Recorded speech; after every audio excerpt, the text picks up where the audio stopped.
भाद्रपद माह के तृतीया तिथि के दिन हरितालिका तीज का व्रत मनाया जाता है। इस व्रत को सारी सुहागिन महिलाएं अपने पति की लंबी उम्र के कामना करते हुए निर्जला व्रत को रखती हैं। जो कन्याएं मनचाहा वर चाहती हैं वो भी इस व्रत को रखती हैं। तो आज मैं आपको बिल्कुल सिंपल सरल तरीका बताऊंगी हरितालिका तीज व्रत के पूजा विधि। सबसे पहले हमें क्या करना है, एक चौकी ले लेना है। चौकी को साफ सुथरा करके उस पर लाल कपड़ा बिछा करके शिव परिवार के फोटो को स्थापित करना है। आपके पास मूर्ति है, मूर्ति ले लीजिए, कैलेंडर है, कैलेंडर ले लीजिए, बस प्रतिमा होनी चाहिए। उसके बाद चौकी को अच्छे से सजा लेना है, फूलों से सजा लीजिए, लाल, पीली, वाइट, जैसा भी आपके पास फूल हो। उसके बाद कच्चे चावल से बना लेंगे अष्टदल कंबल। बनाना बहुत आसान है, चावल को फैलाना है, उसके बाद अपने तर्जनी उंगली की मदद से इस तरीके से बना लीजिएगा। अब चलिए बनाते हैं गोबर से गणेश जी को। अगर आपके पास गोबर अवेलेबल नहीं है तो आप मिट्टी के भी बना लीजिएगा। चलिए यहाँ पे गोबर गणेश जी जो हैं उनको हम स्थान दे दिए हैं। अब हम भगवान जी को करवाएंगे स्नान। स्नान कराने के लिए एक लोटे में साफ जल लेना है। उसके बाद उसमें गंगा जल डाल देंगे और आम के पल्लू या फिर फूल की मदद से भगवान जी को हम स्नान करा देंगे। स्नान करवाने के बाद शिव परिवार के फोटो, कैलेंडर, मूर्ति जो भी हो उस पे हम चढ़वाएंगे वस्त्र, यानी कि हम भगवान जी को कपड़ा पहनाएंगे। गणेश भगवान को भी स्नान करवा के वस्त्र पहना देंगे। भगवान शिव जी माता पार्वती को माला पहनाएंगे। आप सफ़ेद माला भी ले सकते हैं यहाँ पे। उसके बाद सबसे ज़रूरी चीज़ है, देखिए दोस्तों, धतूरा। धतूरा मत भूलिएगा, आप लोग धतूरा ज़रूर चढ़ाइएगा। तो धतूरा आपको ढूंढ लेना है, कहीं से भी लेके आना है, मिल सके तो, और नहीं मिले तो फिर बात ही अलग है। उसके बाद देखिए बेलपत्री भी बहुत ज़रूरी है। भगवान भोले बाबा को बहुत ही प्रिय है ये बेलपत्र। तो आप कम से कम 5 बेलपत्र और ज़्यादा से ज़्यादा 21 बेलपत्र ज़रूर चढ़ाइएगा। और बेलपत्र पे आप चंदन जरूर लगा लीजिएगा। उसके बाद देखिए हल्दी से हम माता पार्वती को टीका कर रहे हैं और गणेश जी को हल्दी लगा रहे हैं। हल्दी लगाना बिल्कुल भी मत भूलिएगा। और देखिए ये है सिंधोरा जो कि शादी में चढ़ता है। इस सिंधोरा को भी यहीं पे रख देना है, साथ के साथ ये भी पूजा जाएगा। अब देखिए ये है समी के पत्ता। समी के पत्ता भी आपको ले आना है और ये भी चढ़ा देना है, अर्पित कर देना है शिव जी के और माता पार्वती और गणेश जी को, सबको चढ़ा देना है। देखिए दूर्वा जो दूब होता है गणेश जी को बहुत प्रिय है, तो ये चीज़ तो बिल्कुल भी मत भूलिएगा। ये कहीं पर भी मिल जाता है, शहर में रहते हैं तो पार्क में मिल जाएगा, गांव देहात में रहते हैं तो खेत में मिल जाएगा, तो ले आइएगा। अब उसके बाद सफ़ेद चंदन है, ये हम भोले बाबा को चढ़ाएंगे, शिव जी के चढ़ाएंगे और गणेश जी को चढ़ाएंगे। माता पार्वती को सफ़ेद चंदन नहीं चढ़ाना चाहिए। माता पार्वती को हम सिंदूर लगाएंगे। तो सिंदूर आपको कितना बार लगाना है, 7 बार या 5 बार। तो अपना आप रीति रिवाज देख लीजिएगा कि आपके घर में किस तरीके से पूजा होता है। तो मैं यहाँ पे माता पार्वती को 5 बार सिंदूर लगा रही हूँ। तो 5 बार सिंदूर लगा करके और फिर 5 बार सिंदूर वापस लेते भी हैं। तो माता पार्वती को सिंदूर लगाने के बाद यहाँ पे देखिए बिंदी लगा दूंगी। तो सारा श्रृंगार आपको माता को करना ही होगा, पार्वती जी को। उसके बाद देखिए माता को हम यहाँ पे कमल के फूल देंगे, क्योंकि जो कमल का फूल होता है ना, माताओं को बहुत प्यार होता है कमल के फूल से। तो यहाँ पे हम कमल के फूल माता पार्वती को दे दिए हैं।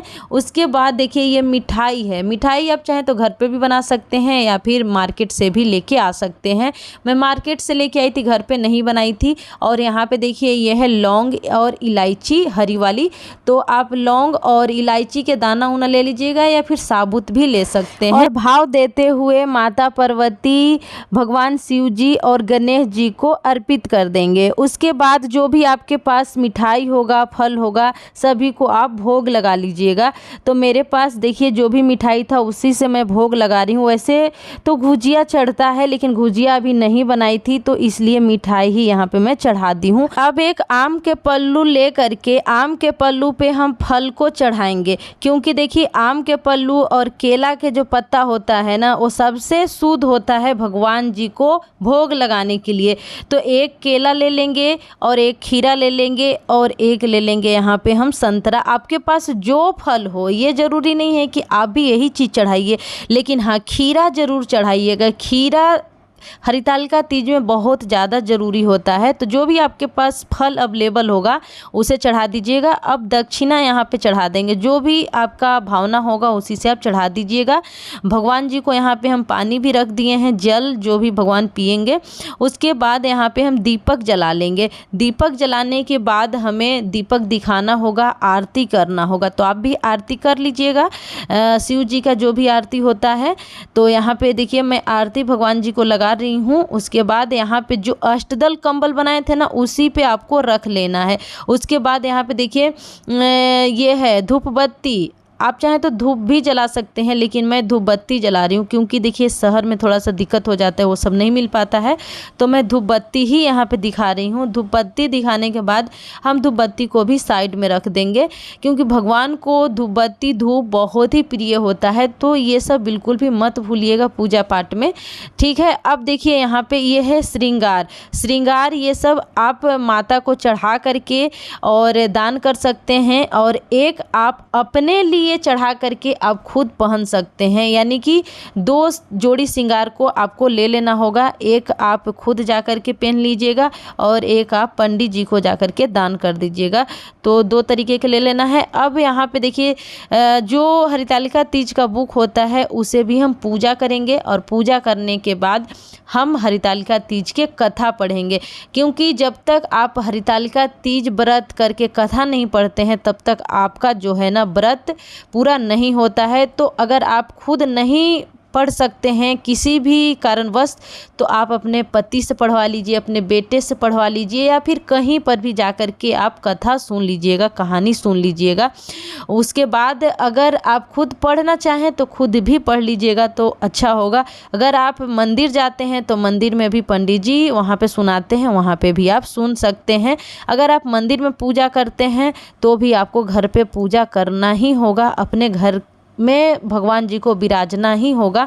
उसके बाद जब पूजा संपन्न हो जाए तो क्षमा याचना ज़रूर मांग लीजिएगा, क्योंकि पूजा के दौरान कोई भी कुछ गलती हो जाता है तो हम भगवान से क्षमा चाहते हैं कि हे भगवान, अगर हमसे कोई गलती हो गई हो, पूजा में कोई कमी हो गई हो तो प्लीज़ मुझे क्षमा कर दीजिएगा। मैं नादान बालक आपके हूँ, आप हमारे हैं भगवान प्रभु। तो इस तरीके से आपको क्षमा मांगना है, और आपके जो सिंदूरा है उसमें से आपको अपने मांग में भरना होगा, और भगवान जी को चरणों में अपने आप को पूरी तरीके से समर्पित करना होगा, और भगवान से क्षमा प्रार्थना मांगना होगा, और अपने पति की लंबी उम्र के कामना करना होगा। उसके बाद जब पूजा खत्म हो जाए तो फिर हमें सुबह उठ कर के क्या करना होता है कि ये सारे फल और जितना श्रृंगार होता है उठा लेना होता है, और एक श्रृंगार अपने लिए रखना होता है, और जो हम माता पार्वती को चढ़ाते हैं उसे पंडित जी को दे देना होता है। तो आप अपने श्रद्धा के अनुसार फल, चावल, सीधा, बारी जो भी दे सकते हैं, लेकिन एक सेट आपको पूरा सुहागिन का जो श्रृंगार होता है वो ज़रूर दान कीजिएगा पंडित जी को, और एक सेट आप अपने लिए रख लीजिएगा। तो इस प्रकार होता है हरितालिका तीज का व्रत। वीडियो अच्छा लगा होगा तो लाइक, चैनल पर न्यू आए हैं तो सब्सक्राइब, और कमेंट में हर हर महादेव लिखना बिल्कुल भी नहीं भूलिएगा। चलिए फिर मिलते हैं न्यू वीडियो के साथ, तब तक के लिए ध्यान रखिएगा।